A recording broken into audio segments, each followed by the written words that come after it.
কৃষকদের আর্থিক বুনিয়াদকে শক্তিশালী করে তোলার জন্য ব্যবহার সহায়ক মূল্যে কৃষকদের কাছ থেকে ধান ক্রয় করে প্রশাসন। রাজ্যের বিভিন্ন এলাকার শিবিরের মধ্যে দিয়ে চলে এই প্রক্রিয়া, আর তাতে সামিল হলেন উদয়পুরের কৃষকরাও। উদয়পুর ধন্যমাণিক্য মুক্ত মঞ্চের সামনে আয়োজিত এই ধান ক্রয় অনুষ্ঠানে উপস্থিত ছিলেন জেলা সভাধিপতি, পৌরপিতা সহ আরো বিশিষ্টজনেরা। সবুজ পতাকা নেড়ে কৃষকদের কাছ থেকে ক্রয় করা ধানের গাড়ির সূচনা করেন অতিথিরা।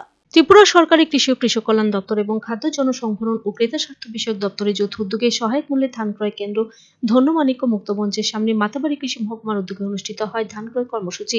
মঙ্গলবার আয়োজিত এই অনুষ্ঠানে উপস্থিত ছিলেন গোমতী জেলা পরিষদের সভাধিপতি দেবল দেবরায়, সহকারী সভাধিপতি সুজন সেন, মাতাবাড়ি পঞ্চায়েত সমিতির চেয়ারম্যান শিল্পী দাস, উদয়পুর পৌর পরিষদের চেয়ারম্যান শীতল চন্দ্র মজুমদার ও কৃষি উপ অধিকর্তা কৃষ্ণধন সাহা, মাতাবাড়ি কৃষি তত্ত্বাবধায়ক অজয় দেববর্মা সহ প্রমুখ। এদিন দুপুরে ছোট্ট পরিসরে অনুষ্ঠানে বক্তব্য রাখতে গিয়ে জেলা সভাধিপতি বলেন, 2018 সালে রাজ্যে বিজেপি সরকার ক্ষমতায় আসার পর কৃষকদের কাছ থেকে সহায়ক মূল্যে ধান ক্রয় করছে। দিন দিন লক্ষ্যমাত্রা বেড়ে চলেছে দপ্তরের। এবছরই লক্ষ্যমাত্রা নিয়েছে 1600 মেট্রিক টন ধান। মাতাবাড়ি ব্লকের অধীন 36টি গ্রাম পঞ্চায়েত থেকে কৃষকরা ধান নিয়ে আসছে মাতাবাড়ি ধন্যমাণিক্য মুক্ত মঞ্চে। আগামী দিনে আরো ধান নিয়ে আসবে কৃষকরা। পরে সবুজ পতাকা নাড়িয়ে ধান নেওয়ার গাড়ি শোভাযাত্রা সূচনা করেন অতিথিরা।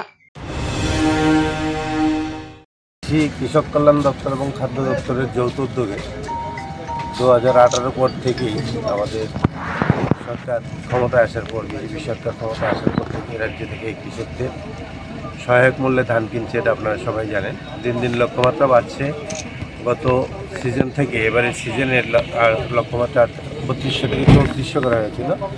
এখন উপ অধিকর্তা সহ আমরা বলছিলাম যেভাবে কৃষকরা ধান নিয়ে আসছেন, আমাদের মনে হচ্ছে 4000 মেট্রিক টন ধান আমরা আমাদের কৃষকদের কাছ থেকে দপ্তর নিতে পারবে এবং কৃষকরা এইভাবে উৎসাহিত হয়ে ধান নিয়ে আসছেন।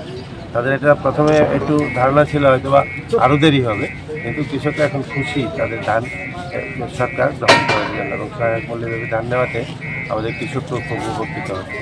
কতদিন চলবে এটা? Bureau report, search India TNN।